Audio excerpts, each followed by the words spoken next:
heureux aujourd'hui de rencontrer Monseigneur Martin, que nous avons connu il y a bien des années dans cet endroit, ce lieu de rencontre, où beaucoup de liens spirituels, des liens de cœur ont été noués à travers une fraternité, aussi une universalité de rencontres entre guillemets interreligieuses, mais plus qu'interreligieuses, des rencontres de cœur ici, qui ont porté et apporté beaucoup de choses à tous ceux qui ont participé. Donc merci à toi, merci à Monseigneur Gilles, à tous les frères et les sœurs qui ont contribué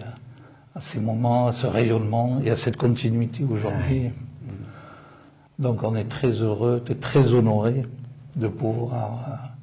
passer un moment ensemble, en particulier dans un moment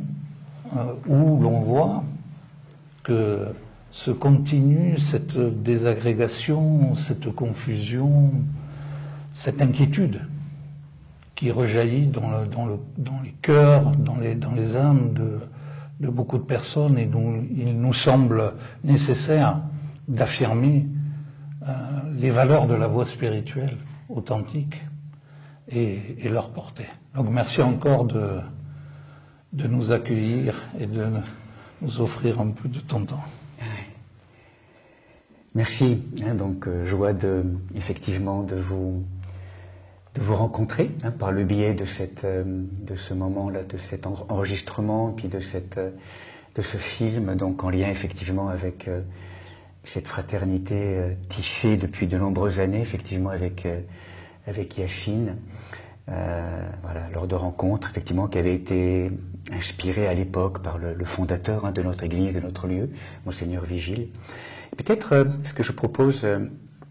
en lien avec justement cette rencontre, pour l'introduire et l'inscrire vraiment dans ce terreau aussi, cette matrice aussi d'une prière et d'une contemplation, peut-être commencer par un petit moment de prière, qu'est la prière à l'Esprit Saint, cette présence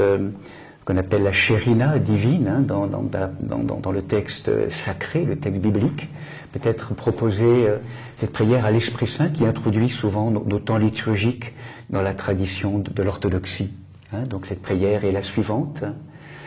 Roi céleste, consolateur, esprit de vérité, esprit d'éveil, Saint-Esprit de Dieu, toi qui es partout présent et qui remplis tout, trésor des grâces et donateur de vie, viens et demeure en nous, purifie nos cœurs de toute souillure, c'est-à-dire de tout ce qui fait obstacle à la manifestation de ta présence, et sauve nos âmes, toi qui es bonté. Amen. Amen. Amen, amen, amen. Littéralement, j'adhère, ça adhère.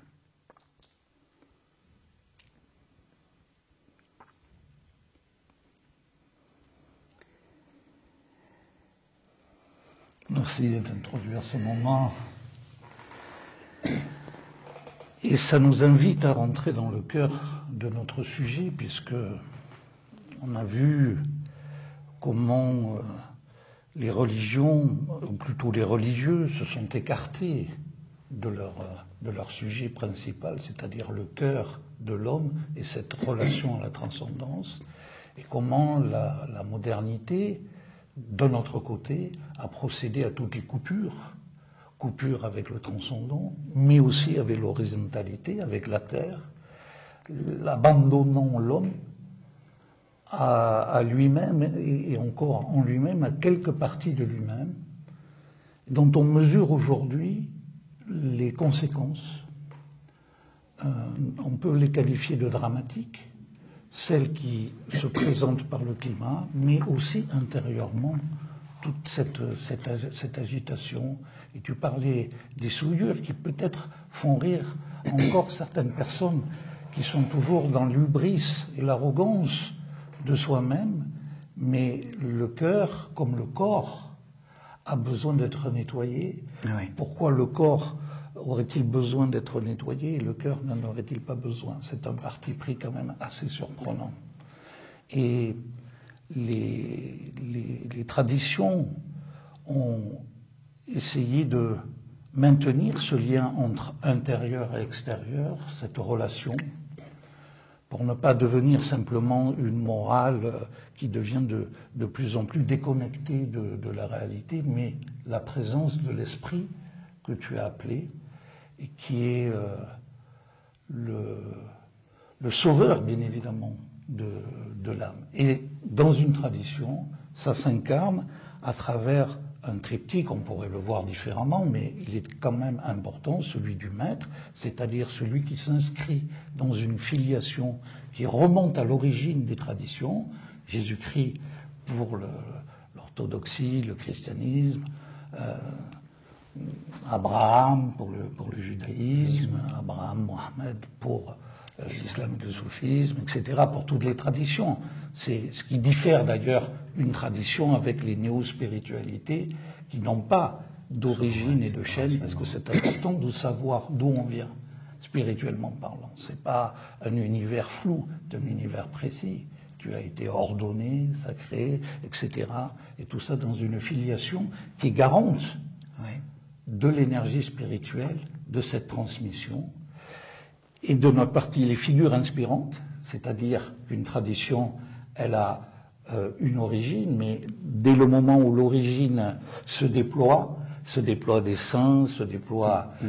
tout un contexte quasiment civilisationnel, culturel, et là apparaissent des lumières qui éclairent toujours la source, mais en même temps qui sont éclairées par la source, et qui permettent à chacun aussi, puisque tout être est unique et différent, de peut-être de trouver un lien un peu particulier avec tel ou tel saint. Et ça, c'est propre à toutes les traditions. Et puis le texte. Le texte qui est le point de référence. La pierre d'achoppement, la mesure. Texte sacré, le verbe. Ouais. Le verbe auquel, à travers le ton, chaque cheminant s'appuie et valide d'ailleurs sa propre parole, et c'est ça qui est merveilleux dans la tradition, c'est que en même temps qu'elle valide et qu'elle s'appuie sur le texte, elle le renouvelle, parce que chaque homme va à un moment donné le porter, ce qui fait que le nouveau arrive à rejaillir de l'ancien, et on n'est plus pris par une parole figée, mais par un socle qui nous permet d'avoir une solidité. Donc c'est sur ces 3 points. Ouais, ce triptyque. Hein, ouais. Voilà. Pouvoir partager. Peut-être commencer par la filiation. Oui. Oui, c'est vrai que aujourd'hui, effectivement, tu le rappelais, Yacine, hein, on est dans un moment de grande interpellation justement hein, sur un mode de société contemporaine qui émane d'une pensée, oui, certains diront, cette modernité, en tout cas cette pensée, on pourrait dire, qui est née en terre occidentale, ce paradigme un peu de l'homme capitaliste, en tout cas d'une pensée ou d'une société qui a pu s'imaginer couper, ou en tout cas s'imaginer en fait pouvant grandir et croître ou se déployer, mais en dehors ou sans la présence de la transcendance. Hein. Donc avec une société, on parle beaucoup de l'homme par l'homme, et aujourd'hui on est vraiment au cœur de dérives voilà, menaçantes hein, de cette humanité, on pourrait dire toute puissante. Là on touche vraiment, je dirais, toute tradition confondue, à ce qui a été nommé comme la catastrophe originelle. Il y a vraiment cette perte de la relation avec la source, hein, quel qu'en soit après les noms et les visages. Hein. En tout cas, le lien avec la source, cette perte, avec cette tentation, on pourrait dire, de la voie du raccourci. Chaque être humain étant créé à l'image du Créateur, hein, du Seigneur, dans une une invitation très claire à une alliance avec la source et d'un accomplissement dans un compagnonnage divino-humain, quels qu'en soient après les chemins et les narrations dans les traditions. Comment à un moment donné il y a eu cette tentation de la voie du raccourci pour l'être humain de finalement, en mésusant de cette liberté, de prendre son destin en main seul et de rompre rompre la relation avec la source. Il savait qu'aujourd'hui, je crois qu'on est vraiment, on le sait bien, dans les conséquences, dans toutes les strates de la société, au niveau politique, au niveau écologique, au niveau de ces grandes crises que nous traversons aujourd'hui, sont les signes d'une lèpre, enfin d'une maladie collective qui signifie, on pourrait dire, l'oubli,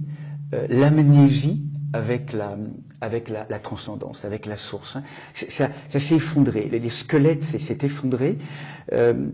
C'est comme si en fait il y avait quelque chose qui était devenu anarché. Arché, c'est le principe qui fait être toute chose, cette source de tout ce qui vit et respire. Et anarché, on tombe dans l'anarchie, quelque chose qui est désordonné, qui est en confusion du coup aujourd'hui,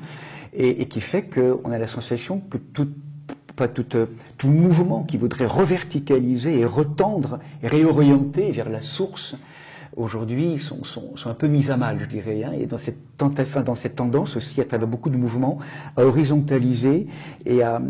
finalement à enfermer une espèce de logique humaine dans une confusion, dans une horizontalité, du coup qui manque d'espérance, qui manque d'issue, qui manque d'ouverture, qui manque d'ouverture vers le souffle. Et c'est vrai que, vers la source, et c'est vrai que, je crois que c'est là, comme tu le rappelais, que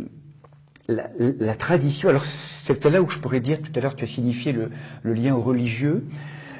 effectivement, ou sans doute que le religieux, à un moment donné,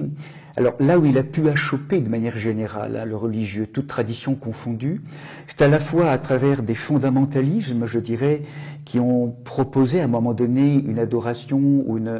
en fait à travers une religion qui avait la vérité, de vouloir imposer cette seule vérité comme étant la seule au détriment donc d'une lecture autre ou d'une autre narration. Également donc avec la sensation peut-être parfois je dirais de quelque chose d'un peu tyrannique, mais aussi qui va nous projeter à l'extérieur dans une forme de moralisation et qui oublie véritablement la dimension intérieure, la dimension, on pourrait dire, de la mystique. Cette mystique qui est en fait en lien avec, en lavant ce mot un peu de tout ce qui peut être un peu bizarre, en tout cas un peu, et c'est le lien à l'intériorité. Donc c'est vraiment cette dimension de l'intériorité, et du coup, aussi sans doute à travers quelque chose qui a achoppé au niveau des religions à l'extérieur, parfois aussi des guerres de religion, avec une instrumentalisation, je dirais, de la religion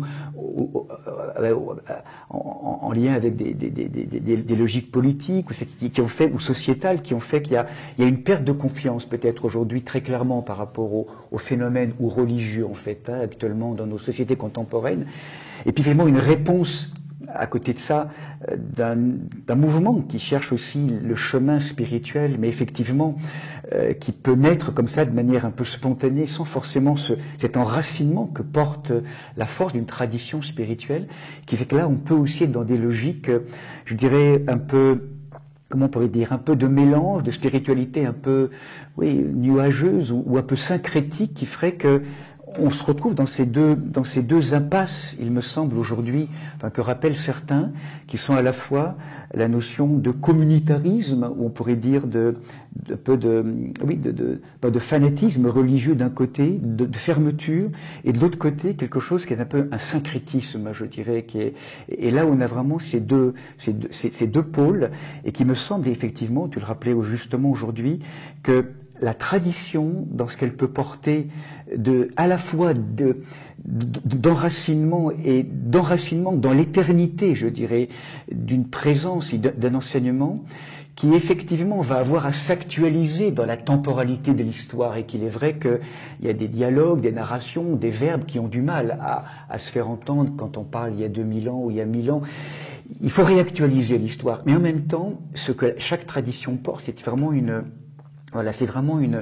cet enracinement dans le, en tout cas nous, dans la tradition du christianisme, cet enracinement dans la présence justement fondatrice du Christ et de la Trinité il y a 2000 ans, et que c'est pas simplement une histoire il y a 2000 ans, le Christ en l'occurrence, ce maître, est éternellement vivant à travers ce qui s'est passé dans le lien avec la résurrection. Et donc du coup, c'est vrai qu'il me semble que la tradition, si elle est bien vécue aujourd'hui, nettoyée de tout ce qui a pu je dirais, une tradition authentique et vivante,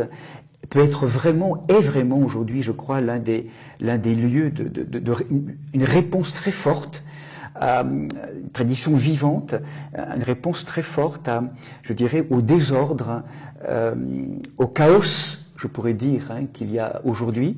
et comment en fait réinformer ce chaos du verbe, de la présence d'une parole créatrice, d'une parole fondatrice, qui est là, qui invite à retrouver vraiment le lien et l'enracinement. D'ailleurs, c'est intéressant parce que, tout simplement, si on peut faire un petit aparté en lien avec ce qu'on appelle la notion de ce thème très important qui est l'écologie aujourd'hui. Moi, j'avais été très touché de réentendre combien en grec, le mot écologie, oikos, logos, c'est littéralement logos, le verbe, tel que la tradition philosophique aussi grecque peut en parler, puis aussi le principe de l'information créatrice qui est là. L'hébreu parlerait du davar, l'information créatrice. Le grec parlerait du logos. Donc tout ce qui fait cette intelligence qui fait qu'on est tous reliés les uns aux autres en fait, cette information créatrice qui fonde toute chose. Et le logos qui donc se trouve dans oikos, la maison. Autrement dit, l'écologie, qu'est-ce que c'est profondément? C'est comment retrouver ou redynamiser ou réinscrire la conscience du verbe, de la présence du divin, du verbe, de l'information créatrice divine au sein de la maison, cette maison qui peut se décliner finalement à travers tous ces registres, à la fois cette maison microcosmique, cette maison que nous sommes tous chacun dans nos humanités, ou la grande création en fait, toutes ces maisons donc sont à décliner dans différents registres. Comment en fait aujourd'hui, ce qu'on peut rappeler l'écologie, c'est vraiment, on l'entend d'un point de vue de cette étymologie, cette écologie profonde, au-delà après de l'explication des relations d'interdépendance entre les différentes sphères du vivant, qui sont des réalités aussi extérieures tellement importantes, mais comment en fait, aujourd'hui, l'écologie profonde, elle vient nous rejoindre autour d'une thématique de comment retrouver le lien, la vision, l'écoute palpitante, vibrante d'un verbe créateur qui fonde toute chose. Et le drame de notre humanité, c'est l'oubli, justement, de ce qui fonde toute chose, qui fait qu'aujourd'hui, j'aime beaucoup ce que rappelle une personne comme Annick de Souzenel, qui a beaucoup interprété aussi ces textes fondateurs en les actualisant aujourd'hui, comment, au lieu de d'avare, aujourd'hui, parce qu'on a perdu le lien avec ce principe créateur, ce vivant de nos vies, cette présence de vie-lumière, comment, en l'ayant oublié et en amnésie de tout cela, déraciner des profondeurs vibrantes du vivant, donc de cette dimension transcendante, intérieure à toute chose, eh bien aujourd'hui, toute chose est interprétée et vue comme des choses déshabitées et non vivantes, et comment toute chose est chosifiée, on pourrait dire, est instrumentalisée. Et là, on crée ce qu'on appelle en hébreu déver, qui est la peste. Et aujourd'hui, on est vraiment dans une logique sociétale qui, en fait, manipule le vivant, chosifie et instrumentalise toute chose. Et ça, c'est vraiment les conséquences, très clairement, de l'oubli ou d'un regard qui a perdu la dimension, on pourrait dire, en 3D, cette dimension d'un regard qui vient plonger, qui vient rejoindre, qui vient retrouver ce lien au vivant, et dont la tradition, Massorette en hébreu, le soutien, l'arbre est garante, vraiment. Et là, il y a quelque chose par rapport à la tradition qui est très forte, qui est ce lien gardienne de ce verbe créateur, de cette dimension profonde qui habite toute chose, et qui effectivement, donc, en tout cas pour nous, dans la dimension du christianisme, bien sûr, nous le savons, enfin, c'est ce que prône, en tout cas, c'est ce que dit, maintenant, à travers je dirais peut-être le point de vue plutôt du christianisme de l'origine, c'est que ce verbe créateur a pris un visage, il s'est fait chair à travers le visage de Yeshua, donc de Jésus-Christ, dans cette double nature, vrai Dieu et vrai homme, ce verbe de Dieu. Et donc c'est pour ça que pour nous, effectivement, dans la tradition, tu rappelais tout à l'heure Yacine, la figure, on pourrait dire pour nous, fondatrice du maître je dirais, maître, hein, rabbi, enfin le Seigneur qui fait être toute chose. Pour nous, c'est vraiment ce maître éternellement vivant, qui n'est pas un maître du passé, qui est vraiment la présence même du Christ, hein,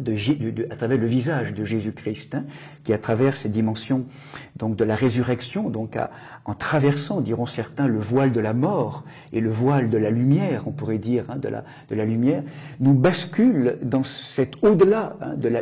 je dirais, d'une temporalité, et où là, en fait, dans cette matière glorieuse, hein, ce corps vivant, ce corps du ressuscité, qui fait que le Christ est vivant éternellement, hein, pour nous, dans toute cette dimension à la fois personnelle et cosmique, hein, aujourd'hui. Voilà ce Christ cosmique, hein, tel qu'il est aussi beaucoup signifié dans l'orthodoxie, hein, cette dimension de la présence du je suis, hein, vraiment en toute chose, donc à travers l'incarnation du Christ. Et c'est vrai, tu le rappelais, Yacine, c'est très important, on l'a beaucoup oublié parce on l'a beaucoup signifié en Orient, en Extrême-Orient, puis la tradition aussi soufie, hein, les tariqas, avec disons de filiation en fait, hein, très importante de cet arbre généalogique, on pourrait dire spirituel. Et là vraiment, dans le christianisme aussi, j'insiste un peu parce qu'on l'a beaucoup oublié, le père Jean Séraphin, qui est un frère prêtre plus connu, hein, sous le nom de Jean-Yves Leloup, nous rappelle aussi régulièrement dans toute cette tradition, en particulier de la prière contemplative, comment vraiment il y a dans la tradition du christianisme, émanant du Christ, qui en vérité nous reconduit à la Trinité, hein, donc il est le chemin, il n'est pas le but, hein, il est le chemin donc vers la source, comment il y a réellement, depuis le Christ, à travers la transmission par les évêques d'une succession apostolique, donc à la fois on pourrait dire quelque chose qui va être au service vraiment de l'Église, hein, du corps, de cet espace de déification qu'est l'Église, donc cette transmission d'une succession apostolique depuis lequel, à travers les apôtres, hein, les premières figures, on pourrait dire édifiantes, hein, donc à travers les apôtres, donc les 12 apôtres, hein, donc et puis on a ici derrière nous aussi, puisque la crypte lui est dédiée aussi, celle que alors ça c'est vrai que c'est étonnant, mais que celle que la tradition a très vite nommée l'apôtre des apôtres, qui est Marie-Madeleine. Donc là on a une bêche de cheveux, hein, qui est derrière nous, une relique de Marie-Madeleine. Donc il y a des hommes bien sûr officiellement avec cette dimension, cette succession apostolique, et puis en mission voilà, l'apôtre des apôtres aussi, qui est Myriam de Magdala, Marie-Madeleine, hein, donc qui est aussi une dimension apostolique, être envoyée. Et donc on peut dire que la construction du christianisme, on peut dire, s'est fait à travers on pourrait dire une succession à travers les évêques, l'imposition des mains, les presbytéros, enfin les anciens à l'époque, des premières communautés chrétiennes, en vous rappelant que le mot épiscopos, le mot évêque, au départ veut dire gardien, donc gardien du dépôt, gardien de cette tradition, gardien du souffle de l'origine, hein, c'est vraiment la fonction de l'évêque. Une des fonctions, c'est vraiment le mot épiscopos, c'est être gardien, hein, des veilleurs. Donc cette transmission vraiment, donc à travers une succession apostolique jusqu'à maintenant, donc ininterrompue. Et puis il y a aussi toute une succession, je dirais plus mystique, intérieure, une vie de prière avec également des hommes et des femmes. Donc là on parlait plus d'une tradition contemplative aussi. Et où nous sommes vraiment fondés sur des figures, effectivement tout à l'heure Yacine tu parlais de la figure des saints et des saintes, hein, qui sont ces êtres finalement, et qui, je dirais, par leur manière de s'abandonner et d'ouvrir leur humanité à la présence du saint, donc du maître absolu, hein, qui est le Christ, comment en lien avec le maître extérieur qui est le Christ, et qui nous dit « ce que je suis, devenez-le ». Mettez au monde « je suis ». Hein, devenez d'autres Christ. Révélez ce je suis que vous êtes. Chacun à votre mesure. Hein, le Christ, lui, le portant en plénitude, hein, ce je suis collectif, ce je suis divin. Mais comme il nous invite, le maître extérieur, à éveiller en nous le maître intérieur, et ceux qui l'ont vraiment accompli en plénitude, en s'ouvrant, je dirais, à cette capacité de transformation, de purification. Tout à l'heure, tu parlais de purifier le corps, les cœurs, tous nos corps, un peu redevenir, hein, ce vase, hein, sacré, saint, et comment donc les saints et les saintes, tout au long des siècles, quelles que soient les traditions, vont incarner ce visage, en tout cas chacun à sa mesure, oui, le plus accompli possible, le visage qui incarne vraiment la trace, la présence plénière, hein, de l'esprit, du souffle, qui fait que du coup le vieil homme, la vieille humanité a été transfigurée, transformée pour pour donner accès à ce nouvel homme, à cette nouvelle humanité. Hein. Et donc ça fondé, effectivement, on va en parler tout à l'heure un petit peu, sur ce texte fondateur, hein, qui est le texte sacré du Verbe, justement, ce Verbe qui aussi se dit à travers pas seulement la création, qui fonde la création, mais qui aussi vient aussi rejoindre et structurer tous les textes sacrés, enfin le texte en tout cas pour nous, le texte biblique, hein, le texte du Verbe créateur, hein, le Logos.